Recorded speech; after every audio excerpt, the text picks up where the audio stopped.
So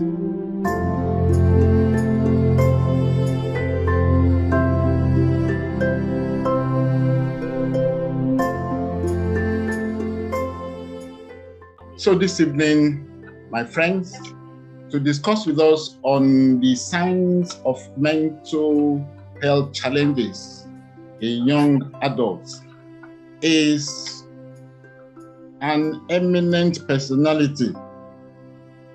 She is a counseling therapist. She works with the NHS. She is a youth counselor. Permit me to add that she is a teacher of teachers. And I ask that we unmute ourselves as we welcome Mrs. Modupe Oshinowo. You're most welcome. You're welcome, ma'am. Thank you so much. You're welcome, ma'am. You're welcome, ma'am. Thank you very much indeed. Over to you, ma'am. Thank you. Yes, I just want to thank you for the opportunity to come and share a bit about mental health in general, and in particularly how it relates to the young people.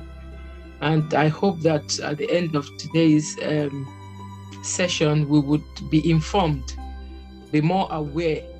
We will know what to look out for. We will know the differences between a challenging child and a child who is actually going through some sort of mental health issues or the other. And today I will just be, like we've heard, I'll be sharing on the signs, what to look out for, signs of mental health challenges. I know we've put signs of mental health, but we know a good mental health is great. We don't want to look into it, but we want to look at signs of challenges, any signs of challenges. So if you would allow me to, if it's okay, if you permit me to share my screen, and we would go straight into what we have to explore today. So today, like I said, we're going to be looking at the signs of mental health challenges in general, and with particular reference to young people. And in order to look at what are the challenges of mental health, I know especially in the minority, there is this taboo when you hear anything mental, there's this drawing back, there's a problem. But we all, just permit me to say that we all have a mental health. Just like we have a physical health, they say, how are you? How is your health? You say, oh, I'm doing great. And so people could ask, how is our mental health, our mental state, the mental state of our young people that we relate to, that we take care of, that we are part of our family. And so we just want to look at what is mental health itself so that we can understand what the challenges are. And according to mind.org, it says mental health is a state of a person's mental fitness, which could be good or poor. So when it's good, that's what we want to see. When it's poor, it's not good enough. It says just like we have physical health, everybody has a mental state of mind, and there is a need to take care of our mental health. A good mental health, and I said a good mental health, that's why it's a health, is being able to think, to feel, to act in a way that is desired without any difficulty or any limitation or challenges. So when it's good, you can act well, you can think well, you can feel well. And so when this thing is absent, we become worried. When a person is living out their lives without being able to think right, to feel right, their feelings are distorted, they act in a way that is not desired, they're not able to cope with life, then we begin to worry about the person's state of mind, which is their mental health. It says many people have mental health concerns. So everyone, at one point or the other in our life, will have a mental health concern, but it's not something to worry about. So we talk of, it's from time to time, So we all, everyone, and that's why we have, we've all heard the word anxiety. We've all been anxious at some point or the other. But anxiety can have its good place and it can have a bad place. So if we're not, if we don't have a mental health concern, when you're crossing the road, why do you stop? Why do you look left? Why do you look right? Why do you run when you suddenly realize that a bike or a motorcycle has come out of the junction? We worry at that point. Or is it of a concern? No. But we have to worry because that's what makes us flee danger. So at that point, it is a concern, but it's normal. It's needed. That's what keeps us safe. But it's said that when a mental health concerns become a mental illness, a mental health concern becomes an illness when the ongoing signs and symptoms causes frequent stress and affects a person's mood, how they feel, how they think, how they act, and their ability to function effectively in everyday life.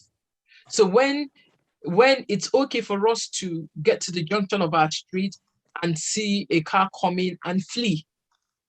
But when you are at the junction, you're not even at the junction of the street. When you sit in your house and you just flee, when you're in front of your house and there's no car, it's it's just, a front garden, and you're running saying that the car in the next door is coming to hit you, then it's that there's a worry in there. And that's when we say there is mental illness. But we all have a mental health, and which is good. Mental illness. So some of the statistics now, mental illness affects 1 in 4 people in any given year. 1 in 4. That's 25% of people have some sort of difficulty, and it could be minor difficulty ranging from challenges such as worries, what would I eat, where am I going to meet, how am I going to pay my rent, to depression and anxiety, to more complex illnesses, such as schizophrenia and bipolar disorder and all those names that we know. And having said that, still talking about statistics now, it says 1 in every 6 children aged 5 to 16 has been identified in having a mental health problem in the year 2020, as at July 2020, which is a huge jump from 1 in 9 in 2017. So we want to concentrate on young people, because sometimes we feel, what do they have to worry about? What does a young person know? They don't have any challenges. They're not paying any bills. What are they worrying about? But there's been a big jump from 1 in 9 to 1 in 6, 1 in 9 in 2017 to 1 in 6 in 2020, just over a year ago. It says the number of A&A admittance by young people aged 18 or under with a recorded diagnosis of psychiatric condition has more than tripled between 2010 and 2018/19. Tripled. So there is a big concern as to what is going on in the lives of our young people that sometimes we're not aware of or mindful of in them. And so today is just a bit of awareness, signs that we could pick out so that we can help a young person. Now it says in 2018-19, 24% of 17-year-olds have been reported to have self-harmed, and 7% reported to have self-harm with suicidal intent. So some have just, 24% is just to self-harm, slashing themselves, cutting themselves. And some of them have done it with a suicidal, with the intent of, some intent of suicide in it. And although suicide or self-harm are not considered as mental illnesses themselves, it can occur as a result of a mental health challenge. It's not suicide and self-harm and body harm is not a mental health challenge, but it could be as a result of one who is going through a mental health challenge itself. Here I've written 1 in 5 people have suicidal thoughts. It's good to have suicidal, it's good when it's limited to the thought, but 1 in 14 people self-harm. 1 in 15 attempt suicide. And it says here in the statistics that although women are more likely to have suicidal thoughts because they are usually under the pressure of the home and everything, it says that thought and make suicidal attempt than men. Sorry, let me read that. Although women are more likely to have suicidal thought and make suicidal attempt than men are 3 times more likely to take their own life than women. And you wonder why is that? It's because, there's this saying that men don't cry. Men don't express their emotions. And one of the challenges that sets off mental illness is from our emotions. When we go through things and we're not able to express it, then it gets wrapped in our thoughts, and before we know it, things begin to happen, and it could lead to suicide. And so it's very vital that we pay attention to this in order to look at who are we and how do we come, what is it that makes our mental health affected? What affects our mental health? And for me, here is just me explaining how we're meant to function. Who are we as human beings? As human beings, we're created with deep longings. And there's 3 core needs in the life of humans.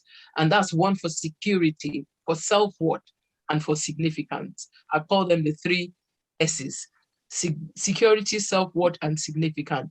And it's embedded from the day a child is born.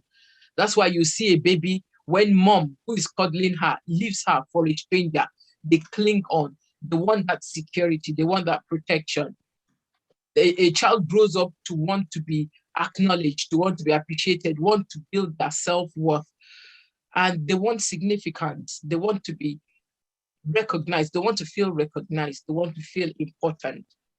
And so we are all created with this deep longing at the very core of our personality, every single one of us. And we also have a desire to have this deep longing, security, self-worth, and significant, satisfied.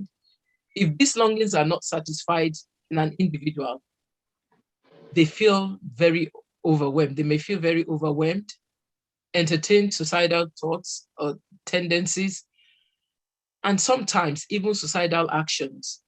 So the reason why we need to understand who we are, you go to somewhere you're not acknowledged, it's because there's something about significance that is inbuilt in us.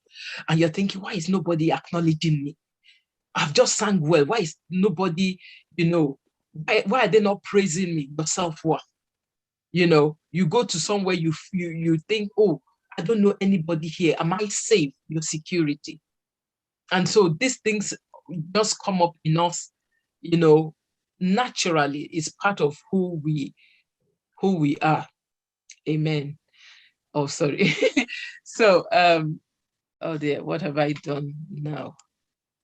Just escape. So that's who we are. And then, so what are these deep longings? So I will just explain what it means: security, self-worth, and significance. Security is a feeling of fearlessness and protection. It is a sense of feeling secured without someone else controlling that feeling. When you yourself can feel secured, when you can feel protected without somebody else controlling it, you have the control of that, and it's a feeling more than a reaction. It's a feeling that you have. Self-worth it's all about the opinion that you have of yourself, the value that you place on yourself. And self-worth, can I just say at this moment that self-worth is very, very different from self-esteem, because self-worth is something that is internalized, is an internal perception of who you are and the value that you carry. Whereas self-esteem is something that is externalized. It depends on external things that you feel externally, what you wear, what what you eat. It doesn't give you a self-worth, it just gives you a self-esteem. But we all want a self-worth because that is a feeling that validates us. And when there is a self-worth, even when you wear anything, you are confident. When you eat anything, you are proud. When you go anywhere and you feel people are intimidated, you don't even feel intimidated because you have a value. You know your worth, you know your value, and you carry yourself without value. Significance is the quality of being worthy of attention or important. Is a feeling of having influence or effect. It's not just enough for you to be significant. It is for you to feel it within you that I am important. Without anything, you go anywhere and you just place that importance in yourself. And that is built on the fact that you have security, you're secured, and you have a good self-worth. That's when you begin to feel significant. So the next slide says, when an individual feels that they are lacking in any or all of the deep longing, so the security, self-worth, and significance, the signs become manifested within the areas of functioning. And I will just quickly go into that, what I've called the 5 areas of functioning, which is some of us can relate to it. And I've put them under 5, 6, maybe plus 1. 6, and is our physical area. I call it physical area of functioning. So the physical area, our emotional area, so our emotions, and we all have a physical area, we all have an emotional area, we all have a rational area, our thoughts. We all have a volitional area, which is our choices, where we make choices. And we have a spiritual area, which is our own worldview. What do you believe? How do you see your world? What is it that keeps you going? What keeps this deep longing satisfied in you? You know, when you have a challenge, when you have a situation, what is your go-to worldview? You know, worldview, faith, spirituality. What is your go-to? And the last bonus is relational, because we're all cut out to be relational. So the physical area of functioning, when there is a concern in our mental health, the first bit that gets hit, that or maybe become more aware, is our physical areas. And a sign of mental health challenge is sometimes present as physical problems, problems. Hello. Yes. Okay. So it sometimes it presents as a physical problem, and the first one is pain. When you begin to have headaches, back pain, body ache, unexplainable pain, flowing pains, you know, without even doing anything challenging. You know, it is a sign that something is going on. It might be a sign that something is going on within our mental health. Addictions, people get addicted into all sorts, you know, become addicted. For young people, you just begin to see them, they go into the bath and they begin to scrub their body.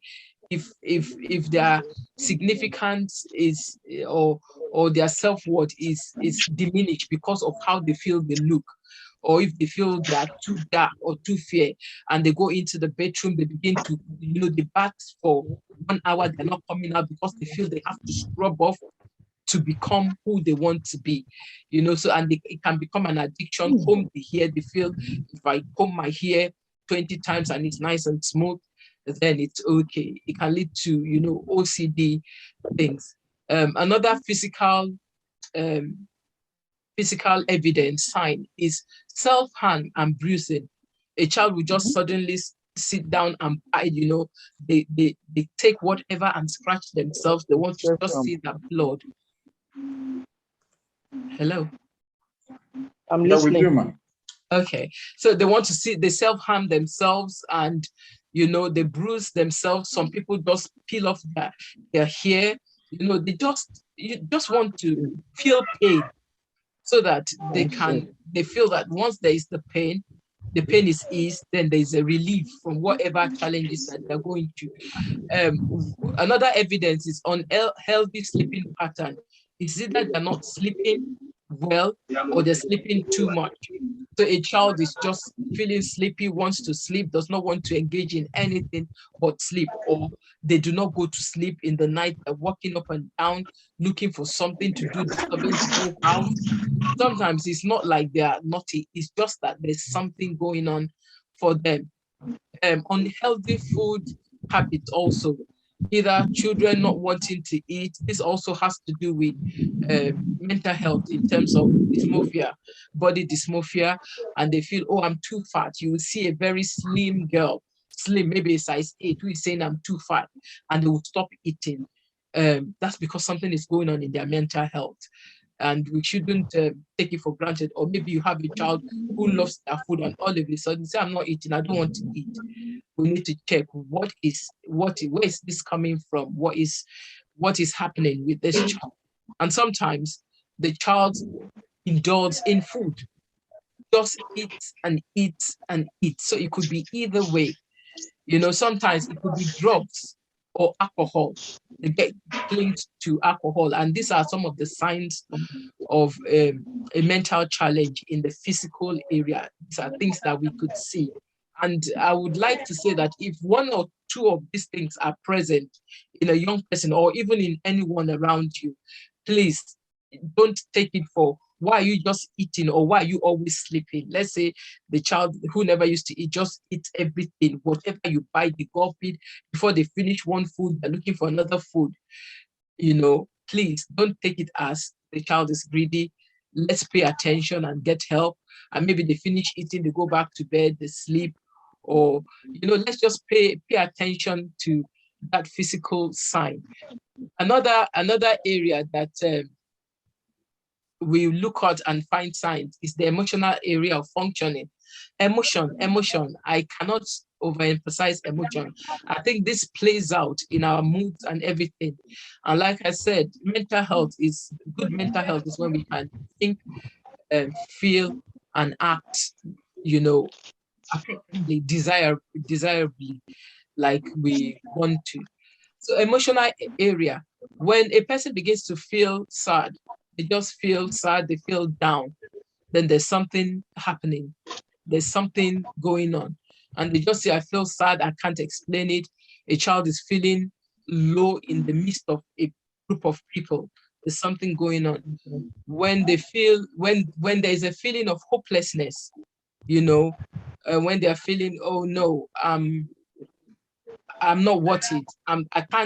I can't do any better. I'm not better than my mates. I'm not better. When they're feeling hopeless, when they're feeling useless, when their comments are reflecting in their mood, when the feeling becomes a sit down, you could almost sense that heavy weight of hopelessness in them, then we need to seek help. When there is uncontrolled and excessive anger, a child feels, they come in at any slightest, comment, they just get angry, bang through the door, bang through the wall, they're hostile, they're violent. There's something wrong, and it's playing out in their emotions. It's eating up their emotions, and they're just throwing it out in that excessive anger. Uncontrolled feeling of fear or worry, or extreme feeling of guilt. When a child suddenly comes back from school one day and say, I'm not going to school tomorrow because I don't trust the bus driver that always picks me. There's something going on. Or they say, I can't walk by myself. Or when your child comes and say, I'm no longer sleeping in my room, they jump into your bed at night because they are afraid. Don't say, you go back to your room. Just stay with that child and find out what is actually happening. It could be deeper than the usual. I know some of these things could be normal, but sometimes they are great signs of a mental health challenge. Extreme mood change, either high. You say a child is happy, everybody comes and they're happy over her. They're happy to an extreme. They're happy, and you look at them and say, you're very happy today. And you all engage in that happiness, and they carry on until it becomes very frustrating for you, or they become very low, that their low mood even rubs on you, rubs low in that we see. These are some of the signs that we should not ignore. They should not be ignored. They should be paid attention to. When a child suddenly says, I'm not going out, I'm not moving, let's not say, who are you not to? You have to. That's what is done. Let's pay attention to it.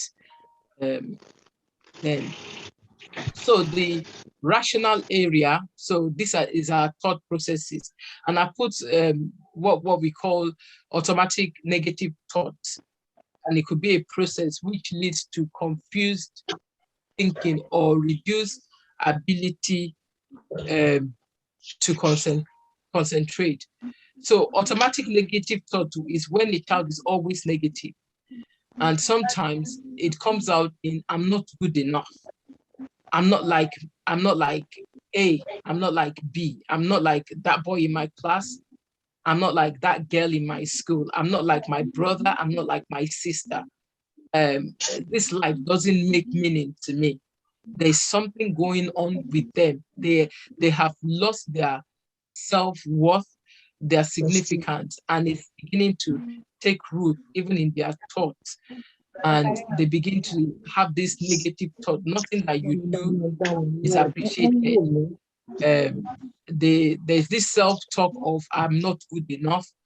I can't meet up with what every other person is doing. And in the rational area also comes suicidal thoughts and ideation. When a child begins to think, I'm no good for this world. If I'm gone, nobody in this world would care. When a child begins to talk like that, don't just ignore it. It's because they do not feel significant. They do not feel relevant. They don't feel an importance in themselves. And so because suicidal thoughts can be acted upon, when they stay in thought and we can capture them quickly, we can easily help such a young person or anyone, than let it go further before we come to their rescue, because sometimes it is too late.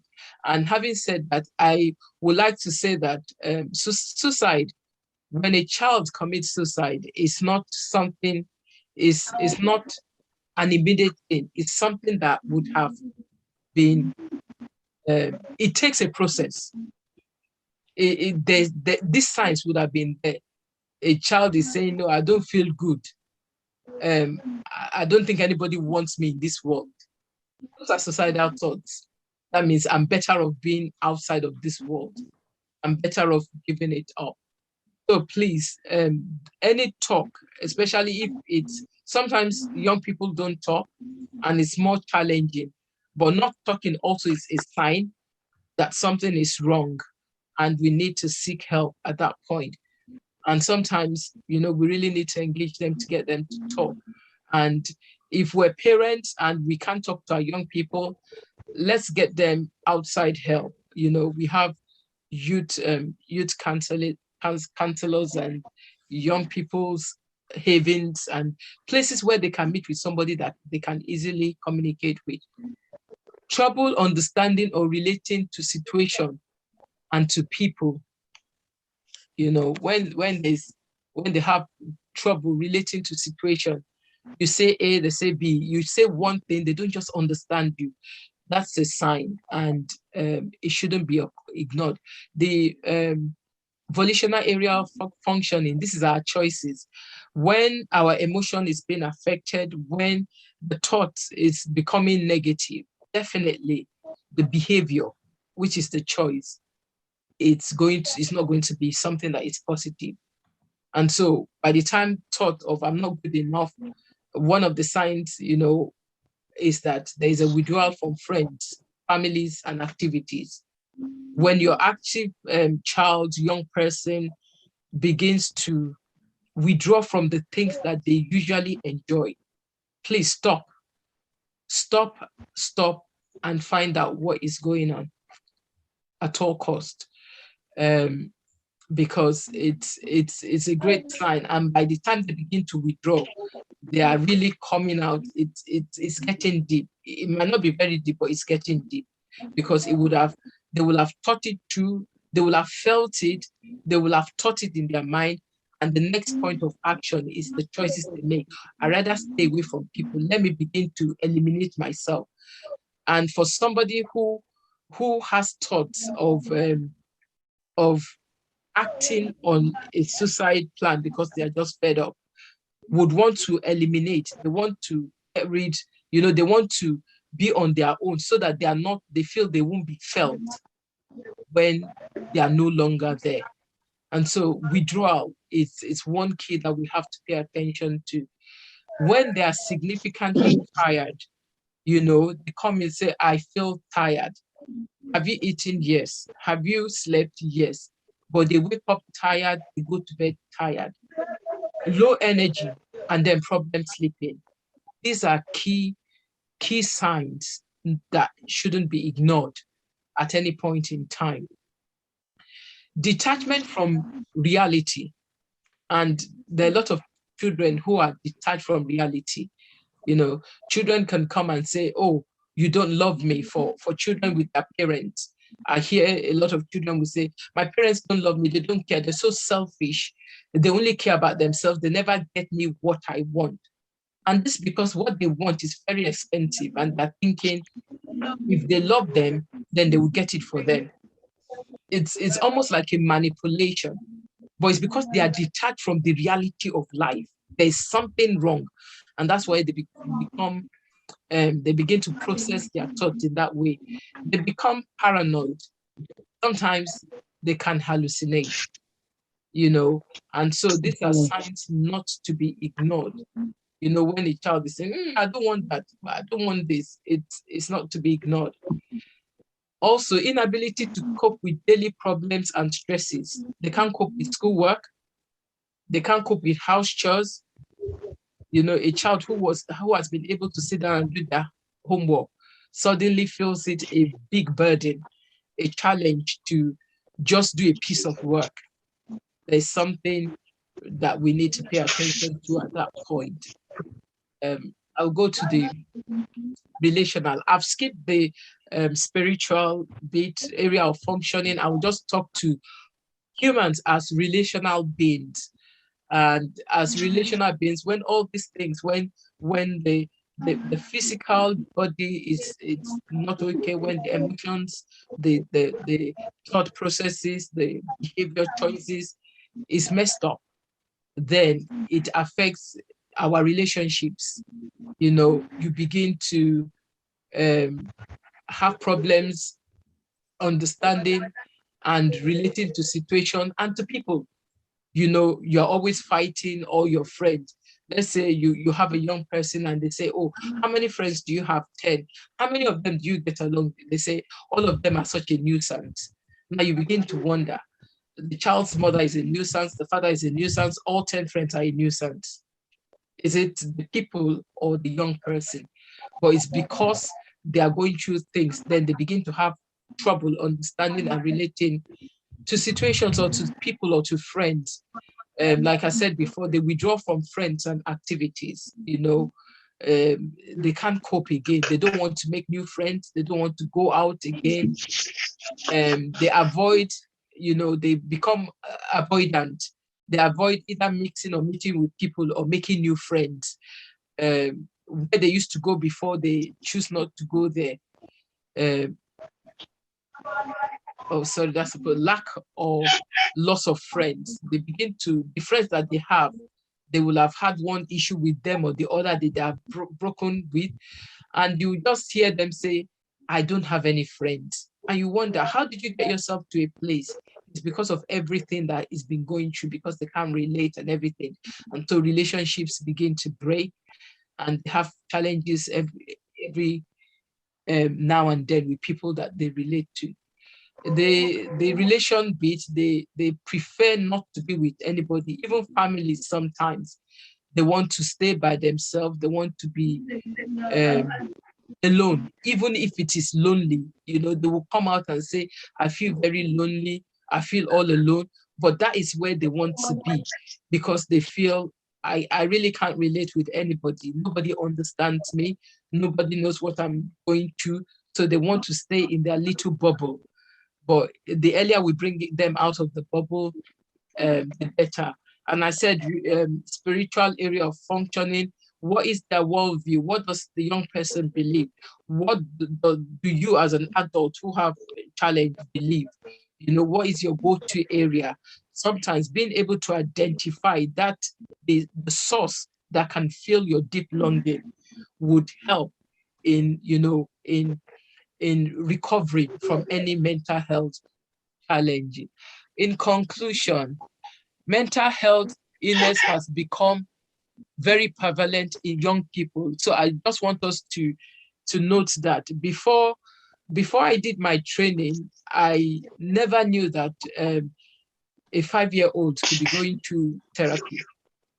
I never thought that even a 13-year-old, you would think, what are they thinking about? They don't have any issue on ground. But at the moment, I see the category of age group of people I see is between age 12 and 24. And I have barely seen people age 18. They are usually 12, 13, 14. 12, 13, 14. Very young people. Very young people. So there is a lot, like I said, I've read all that before. There's a lot of challenges with our young people. They are going through stuff. A young person would suddenly wake up one day and say, I'm no more going to school. I can't handle school. They have school phobia. They can't handle the pressure.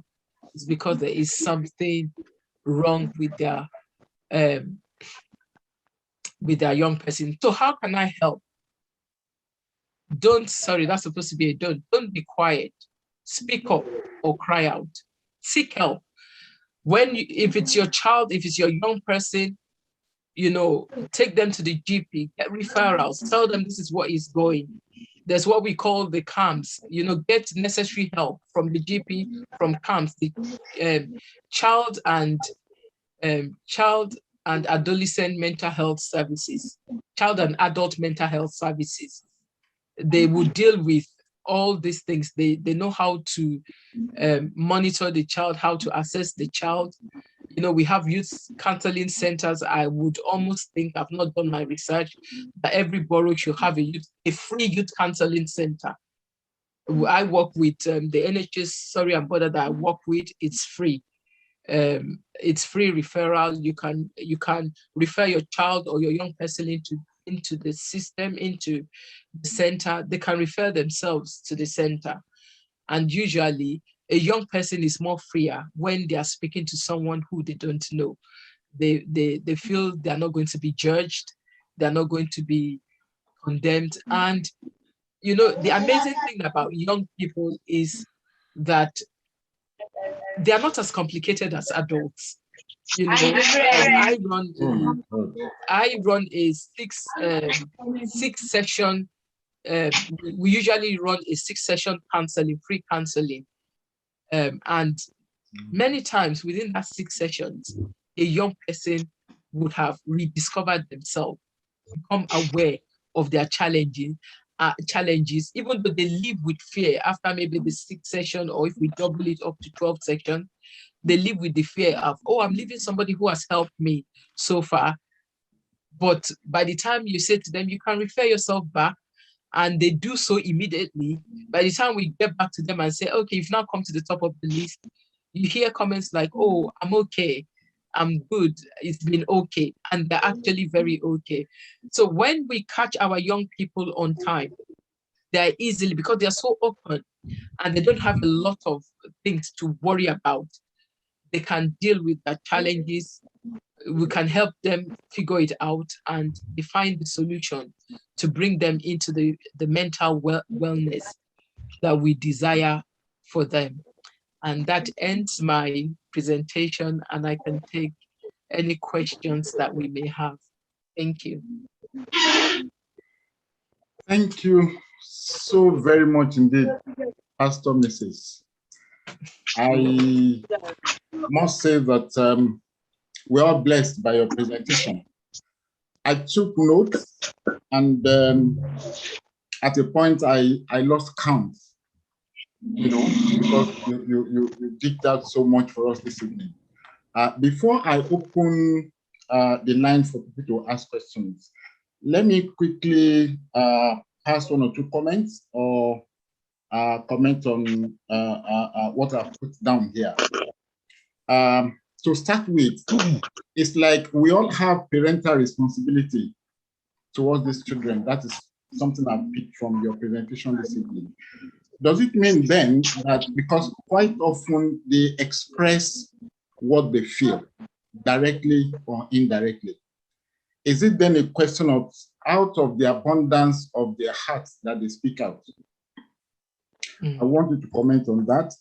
And the other one is something that is personal to me, and I know that it would have happened to a lot of other people. I remember I was traveling to chair a reception outside of UK, and I was to connect another flight. And when I got there, I was 10 minutes late, and it means then that I will miss that wedding.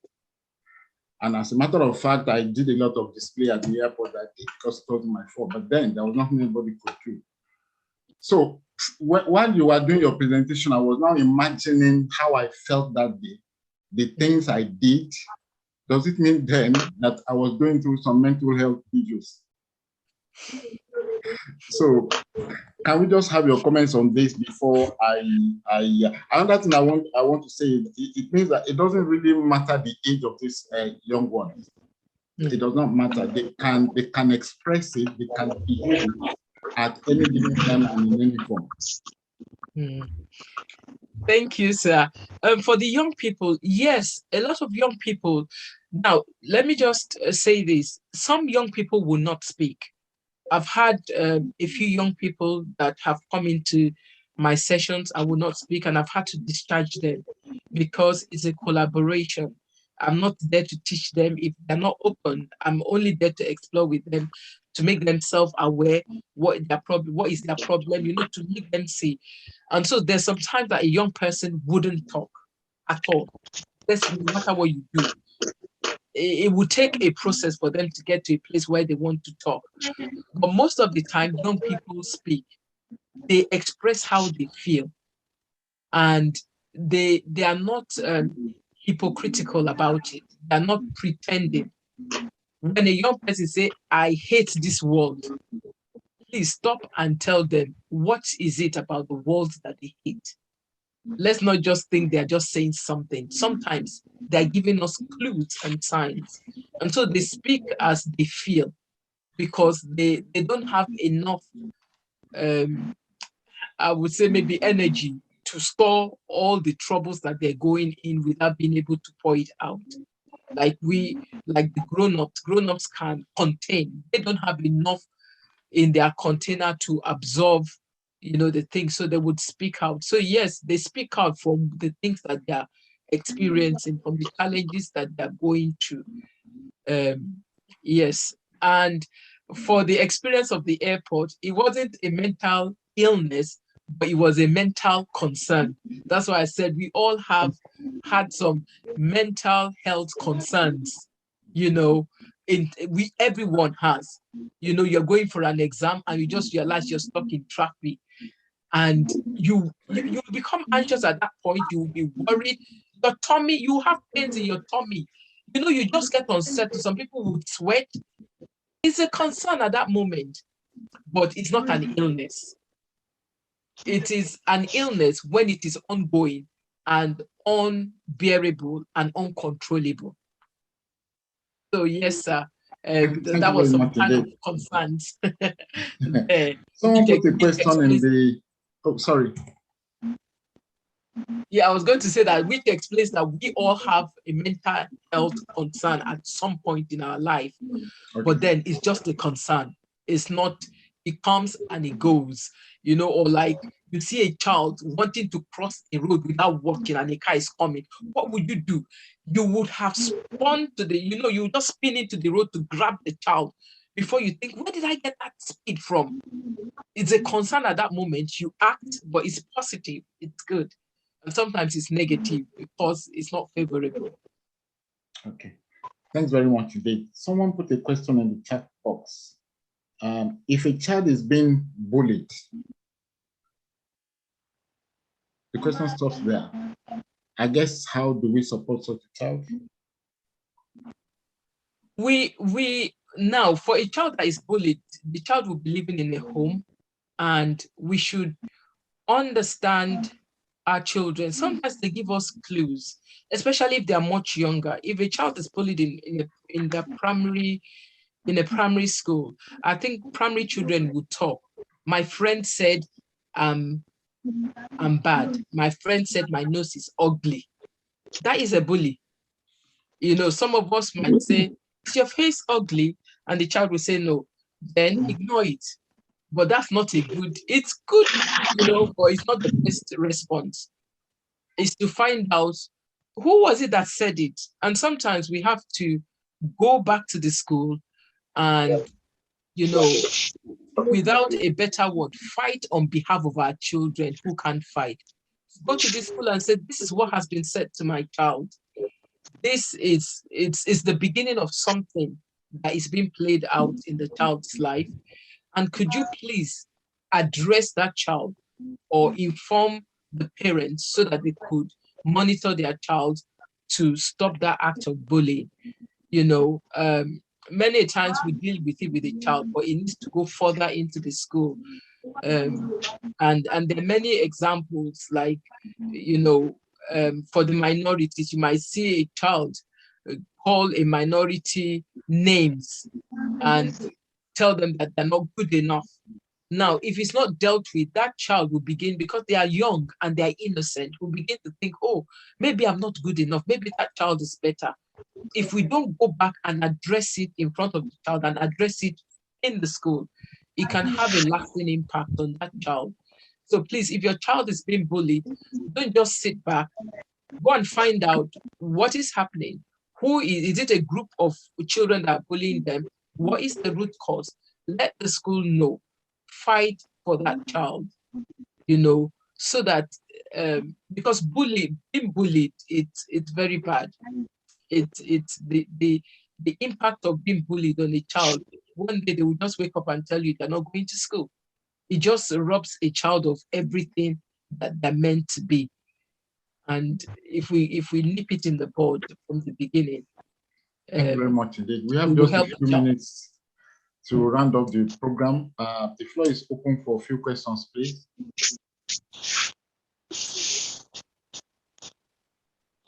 Do we have questions for our guest speaker? I just wanted to ask, when a child is showing signs of mental health problems, can it be managed at home, or do we always have to go to the GP or child camps, as you said? Okay. Yes, depending on the level of the challenge, it could be managed. The starting point is actually the family setup. If the child within a loving family, so a family notices that a child is having mental health challenges because they have been bullied, maybe this child doesn't talk because, like I said, some children won't communicate, but you just notice that when it's weekend, they're happy. When it's Monday morning, they're sad. When you're dropping, before you drop them off, they're happy chatting with you. When you drop them off, you're saying bye-bye, they're kind of clingy. There's something happening. The child is beginning to show signs that that place that you're leaving them into is not very, very good. It's not the best place that they want to be. And so being able to notice those physical signs, those emotional signs, is vital, so that you could, even without the child talking, and say, hi, school today. So tell me what happened. Do you have any friends? I don't know if we ask if our children have friends. Do you like your friends? By the time you ask these questions, you can know what is going on for a child in school. And when you start it when they're young, it can become a habit that even when they're in secondary school, hello, darling, how was your day today? Fine, mom. You know, any new stuff? Oh no, mom, it's been good. My friends were naughty, but I could handle it. You know, you could talk to it, and it could be a solution in itself. But sometimes, because we don't identify those signs, that's what we're talking about, the signs today. We don't identify the signs, it lingers on until it becomes a concern. And when it has become a concern, it might be difficult to just be managed within the home setup. And so it might not necessarily be at that point the GP. If you know any therapist, if you know, you could refer them, because just talking can help a child resolve their challenges.